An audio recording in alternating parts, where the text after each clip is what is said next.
necessity, think of it temporally, that they are living in the past.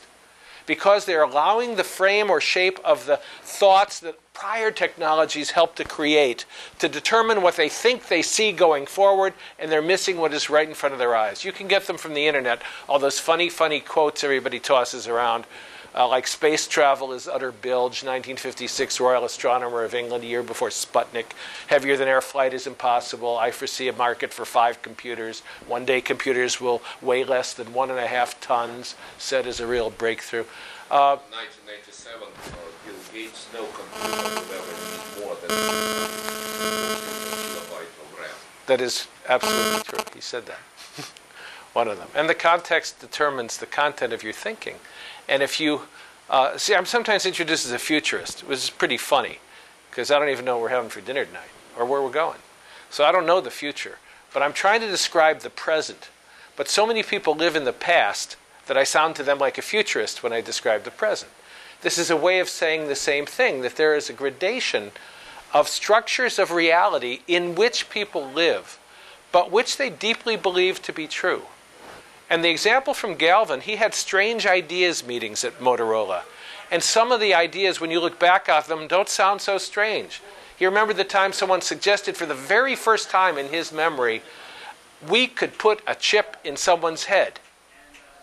And it was so unthinkable, kind of like thinking of a huge mainframe weighing 1.5 tons being on a desktop. It was so unthinkable in the categories of thinking that people had that everybody laughed. A chip in the head. And yet incrementally we are redefining what it means to be a physical human being through all sorts of new technological devices and engineering through chemicals. So when someone has a pacemaker, you don't think anything of it. But it was a radical introduction of a new electronic structure into the person. And now we are working with implants. And when it first became public that people were talking about implants in the brain, people are fearful. They don't want to hear about it. I see it on people's faces when we're talking all the time. A guy got up in a workshop the other day and he said, "You're making me feel helpless." And I said, "Terrific. Because when you came in here, you were at -2. You were helpless and you didn't know it. And now you've moved up to -1. You're helpless and aware of it. Do you want to go up another notch?" He said, "To what?" I said, "Doing something about it." In other words, the radical change introduced by the rate of change of technologies does not allow you to seek cover anywhere. When this first started, I would talk to groups of people, and if it was white men over 50, which a lot of the groups of executives were, you could see in their eyes them calculating when they would die or retire. And could they sprint for that line without having to deal with any of the things the 90s and the 21st century are going to bring to them. So what Galvin is really encouraging you to do is build in an openness to heresy.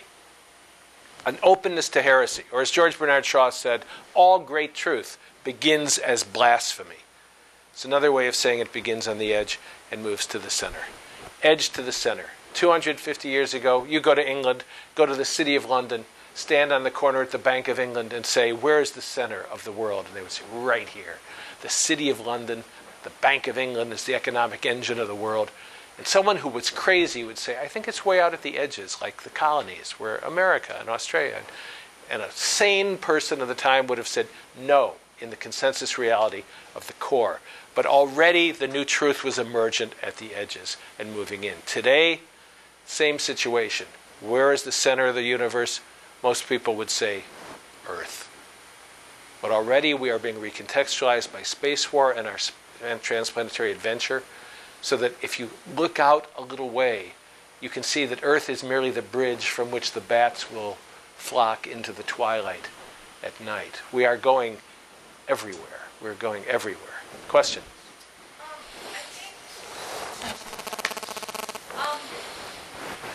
A lot of what you say makes sense, but you're also sort of generalizing that people are not willing to look out and look at things in a larger perspective, like you're using the galaxy and us being the center, you know.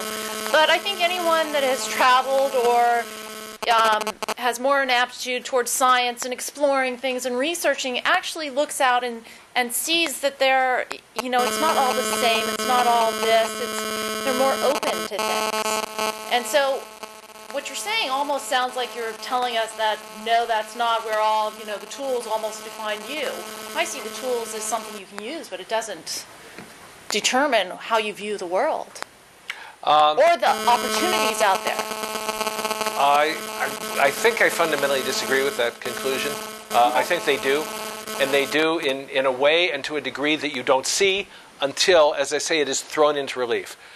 Two things you said. One is that there are smart people like yourself and your colleagues and friends. And then there's other people. I live in Milwaukee. This is being broadcast, right?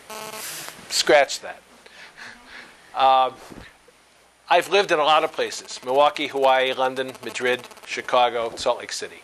What I have found is that the people who grew up in those places and stayed there are much more like one another, regardless of where they grew up and what culture. And the people who go lots of places are more like one another than they are like the people, in fact, that they grew up with. So, yeah, there are different kinds of life experiences that bring people to different things. But let me give you an example. I mentioned that I wrote fiction. I wrote literature, okay? Where did I conceive of the marketplace? I bought a book called Writer's Digest, big, thick book, when I was a kid. I just got it off eBay. Somebody had the magazine. My first story was published in 1963, and so I paid $7 to get that magazine back. Analog science fiction. It's cool. How did I know about analog science fiction?